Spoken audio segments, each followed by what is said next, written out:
All right, welcome to a new episode of Real Estate vs. Technology. I'm your host, Norman Kinsey. We have a co-host, Mr. Dan Gandy. Welcome, Dan. Thanks for having me. Good to be here. How's the baby, bro? We're 2 weeks in now. He's doing great. He is much different than the first.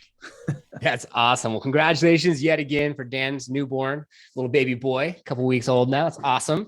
And before we go ahead and let you know who we have today, we actually have someone who's more of a wild card. We're excited to have him on. We should encourage everyone to like the episode, subscribe, hit the notification bell.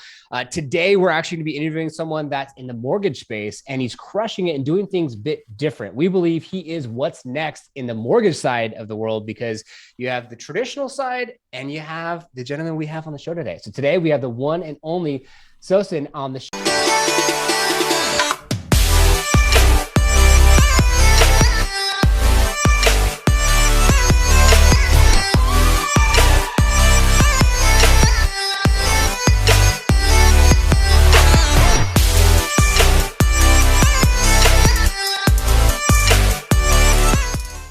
What's up, guys? Happy to be here. And Sosi, right? Sosi, yeah. Sosi. Before we were on air, we were joking about that. I was like, Sosiman? He's like, dude, no.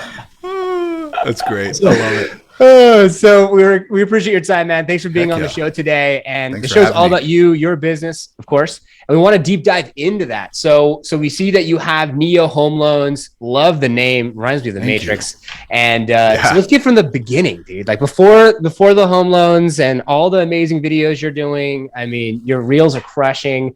Getting more views on your reels and followers, which I think is super important. But let's get into the beginning, man. How long have you been in the business? What made you get into this industry and go into the home loans side of the world?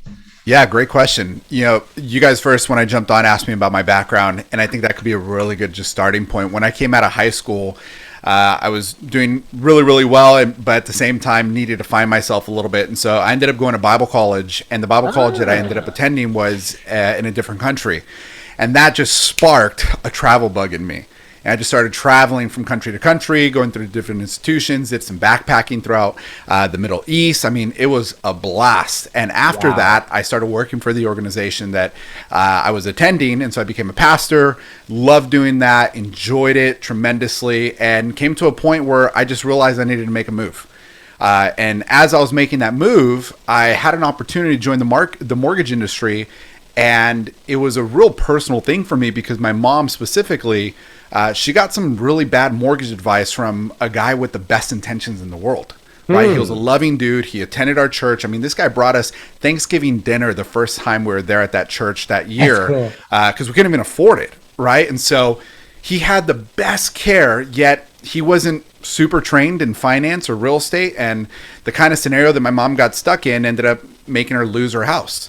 And so I wanted to be able to create something and have a practice that could actually make a difference. And so I jumped into the mortgage industry, got trained by a real estate agent, did about 368 units a year.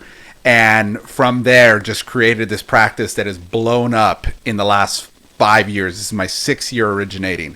First year, did about 8 million. Second year, 16 million. Next year was about 44 million. The year after that, I was about 77 million. Last year, we finished off about 94 million with 174 families we served throughout the year. And so it's been a complete speed platform, but one that's been driven by a lot of energy and personal passion. Dude, that is awesome. So first and foremost, congratulations. Thanks, man. And that's awesome that you saw like, hey, there's like the writing on the wall.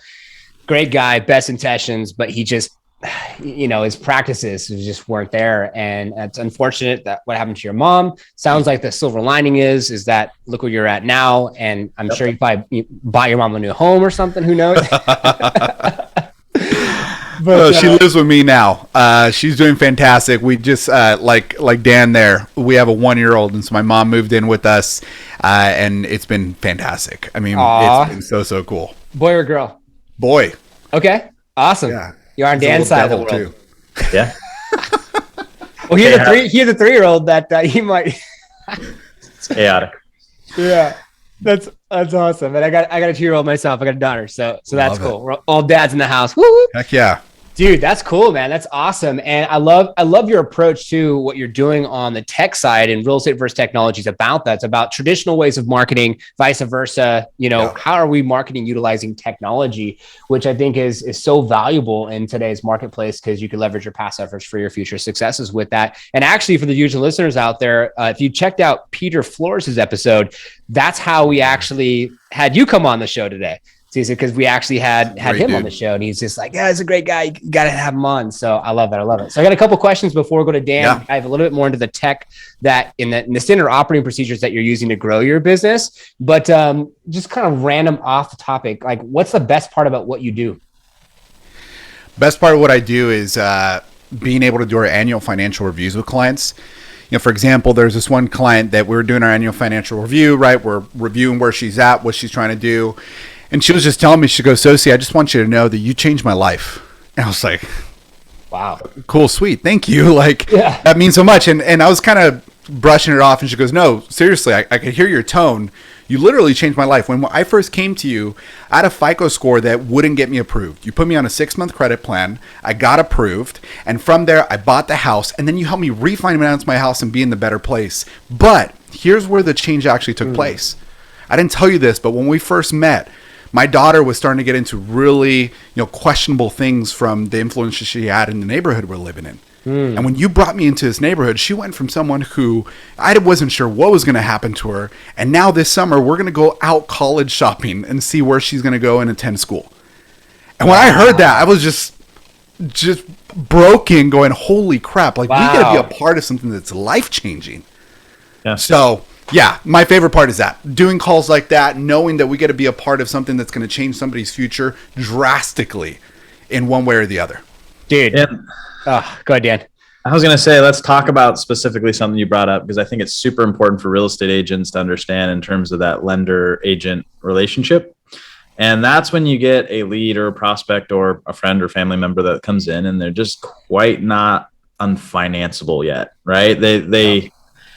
The credit score, they need to either go to credit repair, or they need to be put back on track, or they need some just basic financial literacy, right? It's that building that game plan and helping them get on the right path. And so let's talk about that, because we as real estate agents generate hundreds of leads. And I would say of the 100, 80% of them need help. So how do you really navigate that? What's the process? Yeah, this was, when I first started in the industry, having a really big pastoral heart, right? I ended up starting to create a charity instead of a business for the first few years. So this has been a trial and error piece. Okay. And so CRM is extremely crucial. Without it, you're screwed, right? And so for us, being able to support our agent partners with a really good CRM that helps us aid them in committing to a 17 contact within the first 30 days. And once we do identify whether they need a credit plan, a budgeting plan, or if they just need to be on hold for whatever other reasons of funds being transferred over from a sale in another country and different stuff like that, we ensure to have campaigns set to keep us top of mind and also keep reminding us who the heck we need to go reach out to. Right. And so for me, that was the first thing. Now, what's it evolved to now has been two pieces. And you guys tell me when you want me to go into more tech as well. But two technologies that are super important. Number one has been using a credit repair company that knows how to communicate back and forth through a really strategic portal, so on and so forth. And so we use a guy named My Credit Guy, Sam Parker. He has a nationwide company and they are killer. And so we use him. And then second tool is we do use a Big Brother resource that allows us to monitor people's credit scores. And because we're a lender, we actually have the legal ability to.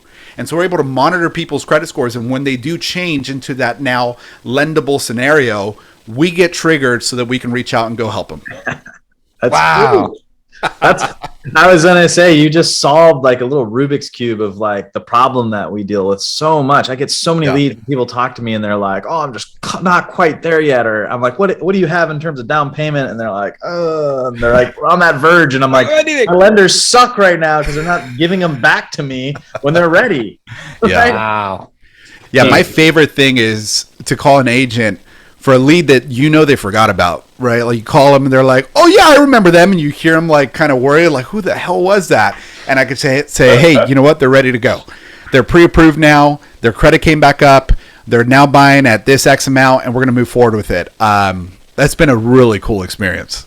Wow. That's amazing. And I'm gonna hand this back to Dan so we go deeper into the tech. And I just want to highlight a couple things really quick. The fact that like you're about serving families. It's not just so transactional, which I have to hats off to you, man. That's awesome. I think that's very crucial in today's market, that it's not just about the transactions, about helping the family. It's not all the glitz and the glam and like, oh, look at my suit and Ferrari. It's like, hey, like look at the families I've served. So I love that story that you talked about. And then also I think for the viewers and listeners out there, especially if there's any realtors and, you know, hey, Dan's one, and he was already proactively writing things down, because I think that the lender that you work with is so crucial. And like how you're being proactive and you put them in the system and you monitor that until they're ready at a FICO score that's going to get them their, you know, at least somewhere where it's going to be a good rate for them. And depending on the rates, obviously they're crazy right now, but I love that, man. So I just want to highlight a couple of those things and then hand it off to Dan. He can get more into the tech side of things and some of the things that you're doing to do all the things that you're doing. And Dan, would it be helpful for me to just kind of share with you a little bit of framework of what we've used our technology and our tech stacks for? Yeah, for sure. So whenever we talk to agent partners and we're trying to just help them create the business, right? And this came from that 368 unit a year real estate agent who mentored and trained me, right? He shared with me this illustration going, look, most realtors and lenders in this industry, they're like a mom and pop restaurant where they bring out some great dishes. They make you feel like you're at home, but they've never written down a recipe and they don't have a system and process to actually scale and become a franchise. Yep. And so he always trained me to do things that are scalable, repeatable, and that can be executed upon in the most efficient manner possible. And so there's 3 areas we focus on. Number 1, how to convert clients for you at a higher level, right? And so how do we get into the, not just following and tracking of the client so that we can be in front of them at the right time, but how do we also get their paradigm to shift to what it should be at when they see higher rates, higher purchase prices, so on and so forth? And what technology do we use there? Second, how to be able to get you guys out of the weeds, right? And so from a recipe standpoint, for the sake of better illustration, if you don't know if your fish is going to come in the same type of level of quality every single day, your dish is going to be messed up. And so on our end, instead of just seeing how is the loan officer's attitude going to be on this transaction, it's scalable, it's repeatable. There is a measure of, I know exactly what's happening every single time. And so we have technologies around that. And then lastly, we have the technology to not just help us retain clients by top of mind and things outside of, you know, the sprinkling some freaking recipes to a client once a year or twice a year, but things that actually bring value, which I'm sure you guys already talked about here, but we'll go into deeper ones, or even ones that we've seen or haven't been out there yet, especially this app that we just created. But we're going to be talking about how to retain the client, and even more importantly, how to provide inception-based materials to create more deals out of that client. Like, here's my goal. My goal is to make sure that when we complete our work together, Zillow is paying for our marketing dollars. What do I mean by that? Well, when they see a Zillow commercial, just like when you think of a nice computer and some bitten Apple pops in your mind, or a nice watch and a Rolex pops in your mind with a crown, right? When they see Zillow talking about a house, I want them to think of us because of the experience fueling them from the last transaction and everything we've done from there on out.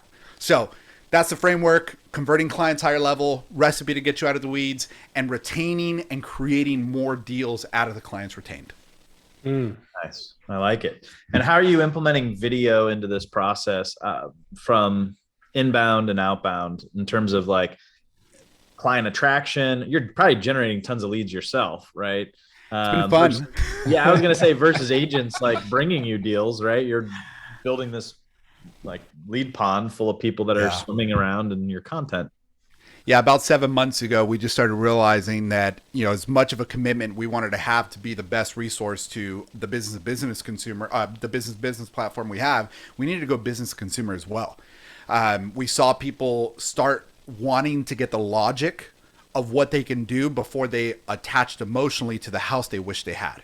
And so we've been trying to get ahead of the game with that. And so yeah, the last 7 to about 8 months, we've been going as hard as we can on social. We have made a ton of mistakes and we have learned from them, and we're still growing from them. And so our Instagram, our YouTube have been big components in that.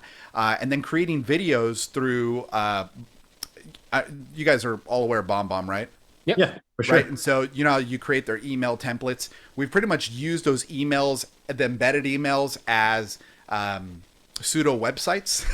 And so we're even using those to help our agents have content around the cost of waiting. Does it make sense for you to sell and buy in 2 years in comparison to now, and so on and so forth. And so we have all our technologies and video pieces to be able to couple actual pieces of content to process through and identify through data, should I move or not move? And so, yeah, Instagram has been a big one. YouTube's been a big one. And then the one-offs recording with agents have been really helpful as well. Wow. I love it. I love it. And anything new, before I pass it back to Norm, anything new that you're doing that you're excited about in the tech, real estate, mortgage sector? Yeah, that big brother technology I was talking about, we've really gone into it further. And so I'm really stoked seeing how much data, right? How I get to compete against the Rocket Mortgage and the Redfins, right? And Facebook. How do I compete in a data world now in a better way? And so that's been a huge aid. And then we did just launch a new app. It's still in the beta phase, so it should be finalized here with the next 45 days. But it is a replacement in our minds for a Credit Karma, a Mint budgeting, and it allows us to stay in front of the client so that we can truly see their financial freedom score and get them to that place of independence that they want to be through real estate finance. You're hired. Wow. I've had some ungodly things happen the last couple of weeks with some lenders that got laid off and some random stuff. So basically, I lost my co-op advertising lender. But no, everything you're saying is way more advanced than what I hear from most lenders, and I think that's refreshing, and we need more industry people like you. So, oh, man, I'm excited. Thank you for the compliment. It's huge. I mean, that's when we created NEO, that was the whole intent, right? NEO stands for new, and the guy from the Matrix. And we just wanted to create a new experience that consumers and partners could have from us, because when you look at mortgage, I mean, when I started getting certified in being a liability advisor and helping financial advisors know things that they never get taught in school, right? They never get taught how to leverage debt. They only get taught how to continue to grow the assets.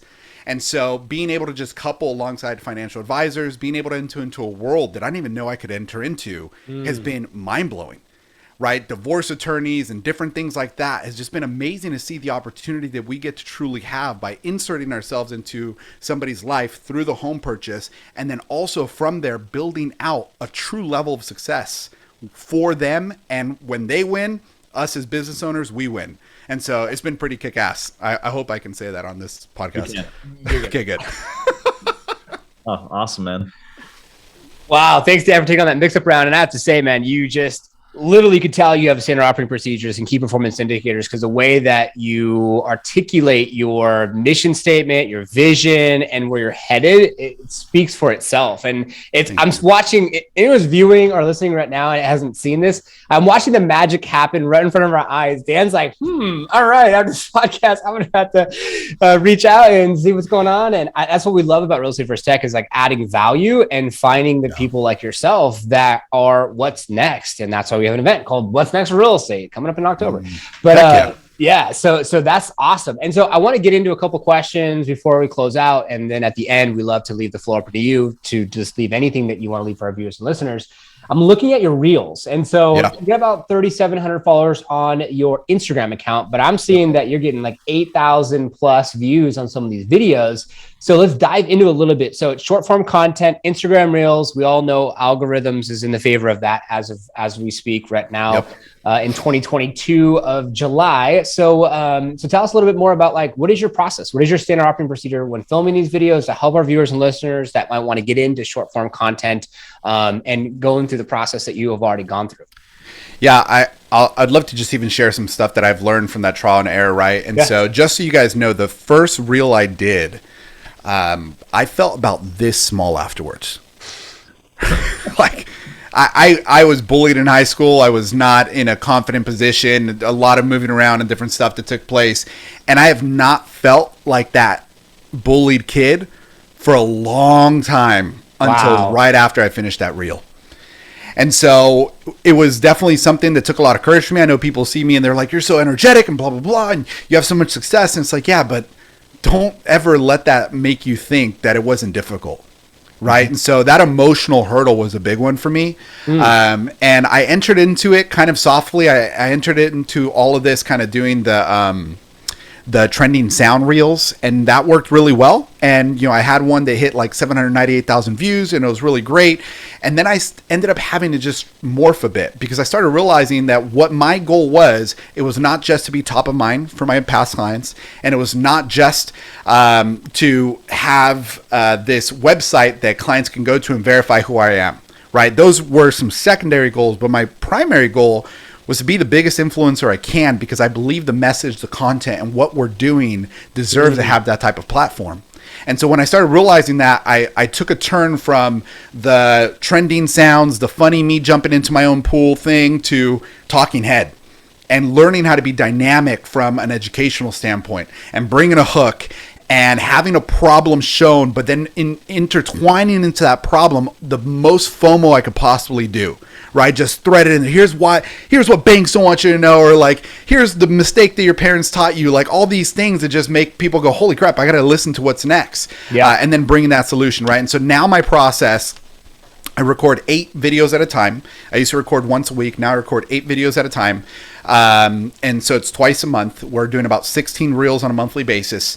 I find trending topics with a partner of mine. We identify what's trending, what's needed from a general standpoint, and also a lending specific standpoint. Then from there, I literally have it written out: hook, problem, solution, call to action, question mark. And I put the question mark because sometimes we don't do the call to action to manipulate the algorithm so that somebody watched the whole thing without realizing it. And then other times we do have the call to action because we want somebody to be tagged or shared or whatever else the content is. And so we have those categories. I rat out my content. I have a person take a second look at it, help me wordsmith it a little bit, and then from there we record. There's 2 different types of talking heads we're doing right now. The first type is this aspect where I'm sitting here in front of the camera. I'm going at it, right? I'm talking through it. I can turn on my other camera. If I flip a switch right now, you'll see me go sideways, and the 16:9 ratio and all that stuff. So I do some here. I also record those talking heads downstairs in my living room. One of the things we saw with my channel was that the demographics of it was heavily female.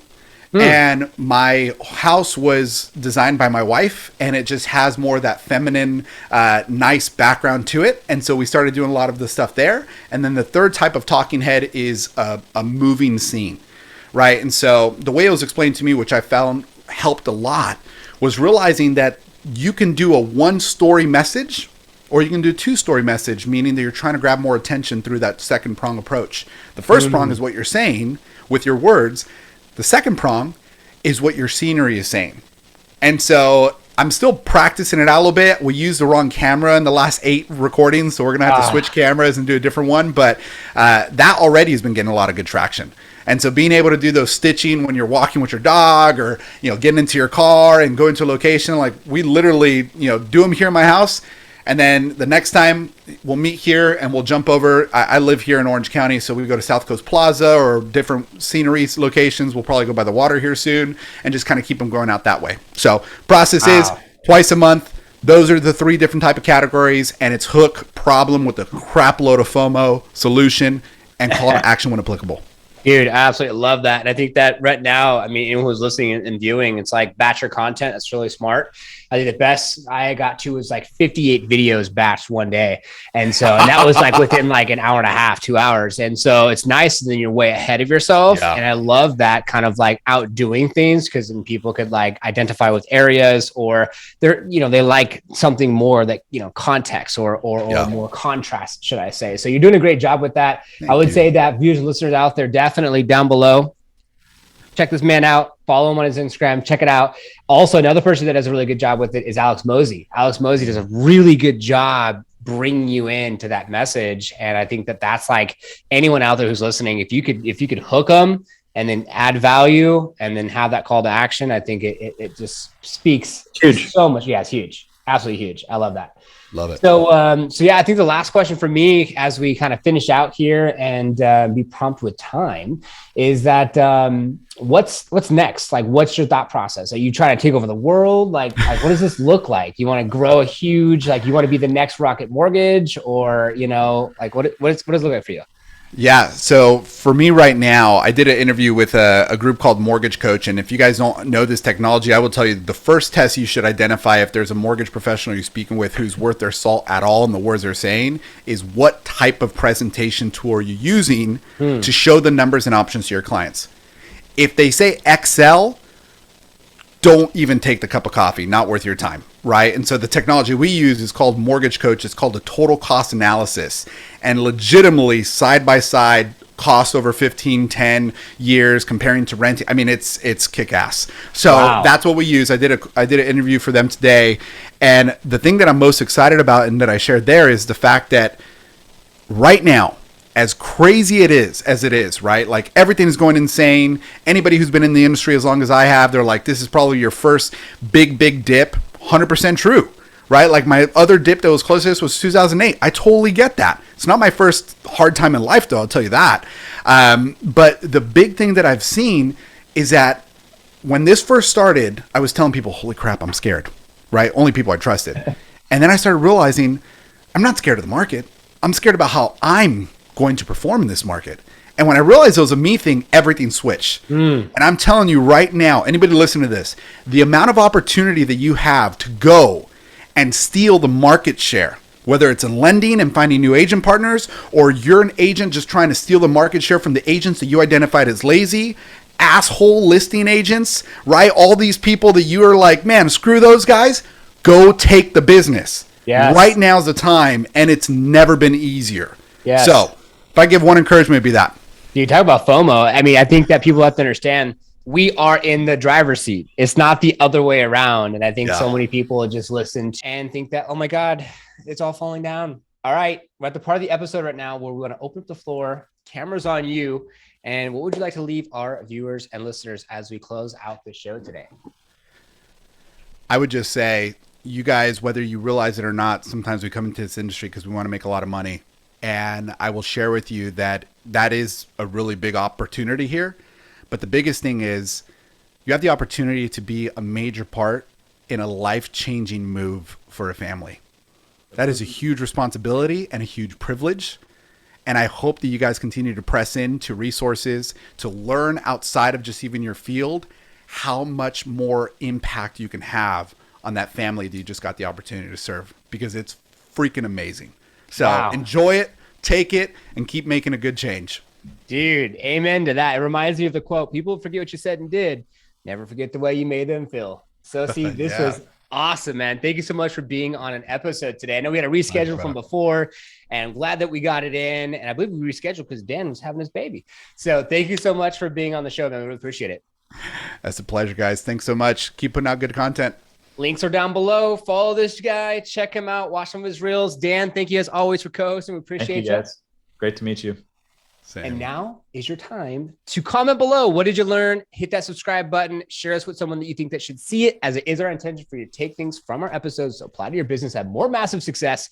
And we will see you on the next one. Your real one. If you haven't already done so, be sure to subscribe to our YouTube channel, hit the notification bell so you'll be notified for new episodes that come out every single week on Fridays at 3:30 Pacific Standard Time. Also, if you comment on this episode and you like the episode, you'll help this episode get out to more individuals. And if you want to join our Facebook group page, just click a link. It's a Facebook icon on our profile page here on our YouTube channel. Join our group page, network with individuals all across the world, and share what technology you're using to grow your business. The next link is to join our Real Estate vs. Technology brand new IG or Instagram page. If you go on any of our stories, you can see who's going to be on Real Estate vs. Technology before it actually goes live on our YouTube channel. And the last link would be if you want to be on an episode of Real Estate vs. Technology. You pick a date and a time. We'll deep dive into your story and technology you're using to share that with other individuals that view our episodes weekly to inspire, enlighten, show up, and show out for people that love to watch these type of podcasts to have more success in their own business. Thank you so much for your continued support. We appreciate it. We will see you on the next one.